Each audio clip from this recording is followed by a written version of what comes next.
Right now, breaking news on News Channel 8.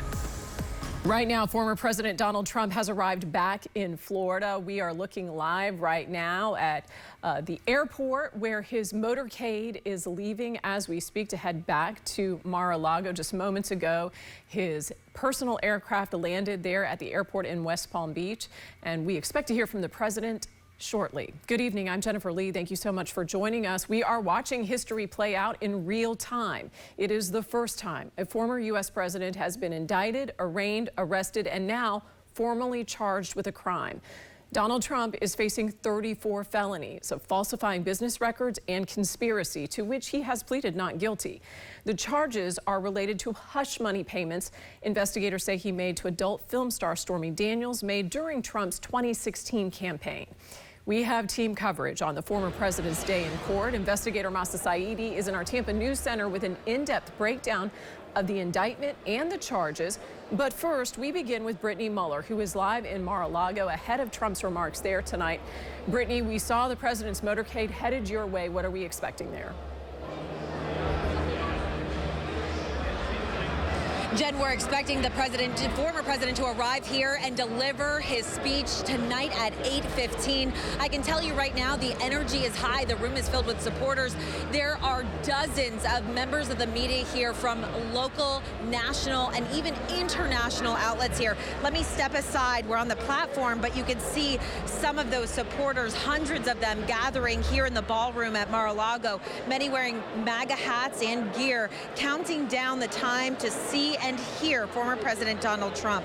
Now, about an hour ago, Trump posted on his social media platform, just lifted off for Palm Beach, Florida, will be delivering remarks tonight at Mar-a-Lago at 8:15 p.m. Eastern. The hearing was shocking to many in that they had no surprises and therefore no case. Virtually every legal pundit has said that there is no case here. There was nothing done illegally.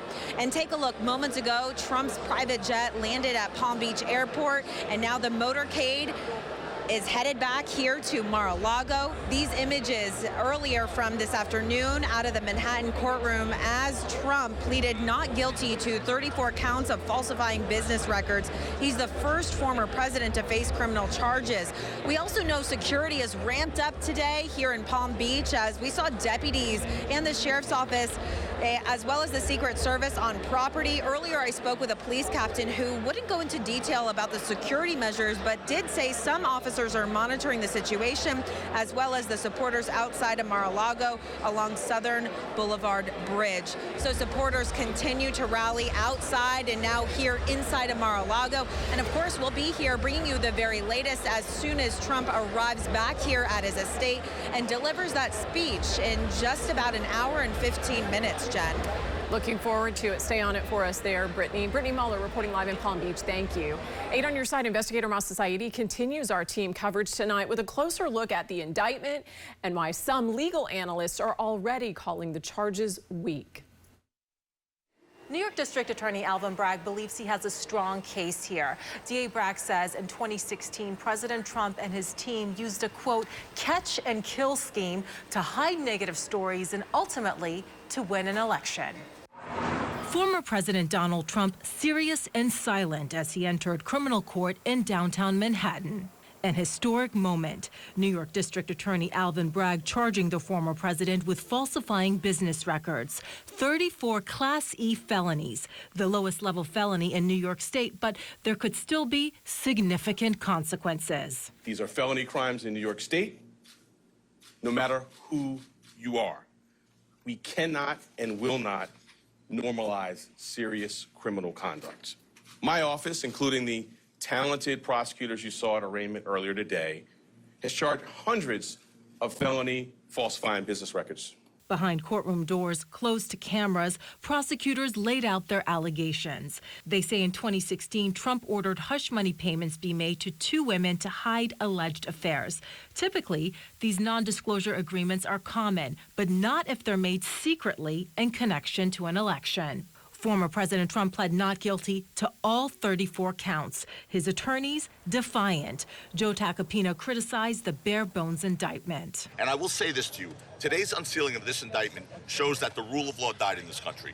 Because while everyone is not above the law, no one's below it either. And if this man's name was not Donald J. Trump, there is no scenario we'd all be here today. Please understand that based on these charges. Michael Bachner is a former prosecutor in the Manhattan District Attorney's Office. In your experience as a prosecutor, is this a solid case or not? I think the case has facts that a jury could convict on, but we were all thinking there would be more. And this is old stuff. There's statute of limitations issues. There's big issues related to the legality of the charges. It's going to be hotly contested. And then whether or not a jury is going to want to convict a candidate for presidency based on these types of facts. And this all turns on why these hush money payments were made. If they were made for personal reasons, for example, to protect a marriage, that does not violate any laws. However, if these hush money payments were made to win an election and they were not disclosed, that would violate federal law and state law as well. We'll keep you up to date on the very latest. Reporting in the Tampa News Center, I'm investigator Masa Saidi. 8 on your side. And we will continue to follow the latest on the charges filed against the former president. We'll bring you all the newest updates on air and online at WFLA.com. Let's get a check on your max offender rate forecast right now with Chief Meteorologist Jeff Baradelli. And we had kind of a record-breaking day in many places. That's right, and we're going to see even more records and hotter records tomorrow and again on Thursday. So the heat wave is now underway.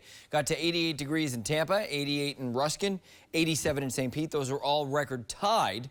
However, as we head to tomorrow, I think these temperatures will be at least a couple to a few degrees higher than they were during the day today. Very rare for this time of year. More typical in, let's say, July, although we don't have quite the humidity we may see during July. Although in certain places close to the beach, the dew point is of summer levels. 72 is the dew point right now, so that's pretty oppressive there. But the temperature at the beach is about 80. Downtown St. Pete is 82. It's 89, though, in Zephyr Hills. Still 90 in Lakeland and also 90 degrees in Wauchula.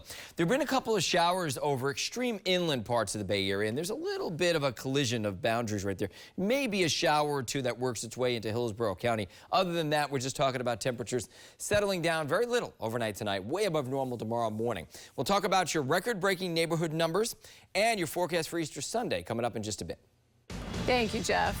Transgender children could soon lose all access to gender dysphoria treatments in Florida. Today, a controversial bill banning those treatments for trans youth passed in the Senate.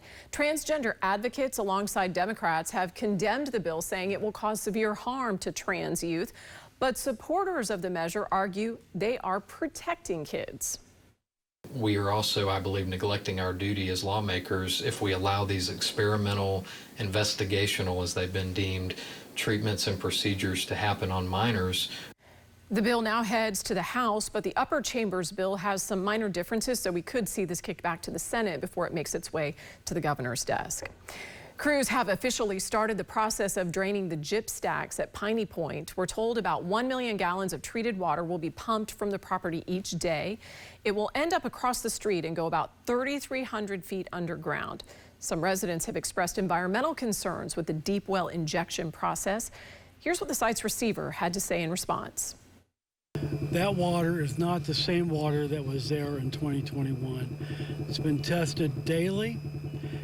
They've dropped out over 99% of the phosphorus and nitrogen. So it's not going to harm anything.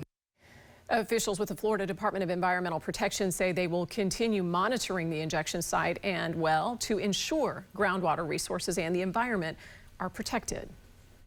I'm 8 on your side investigator Shannon Bankin. Today I'm helping a St. Petersburg woman with an unusual problem. Somehow the address of her house has been listed online as that of a city park and boat ramp, and that has resulted in a lot of annoying knocks on the door from confused customers. And when she couldn't get anywhere solving this on her own, she called me for help.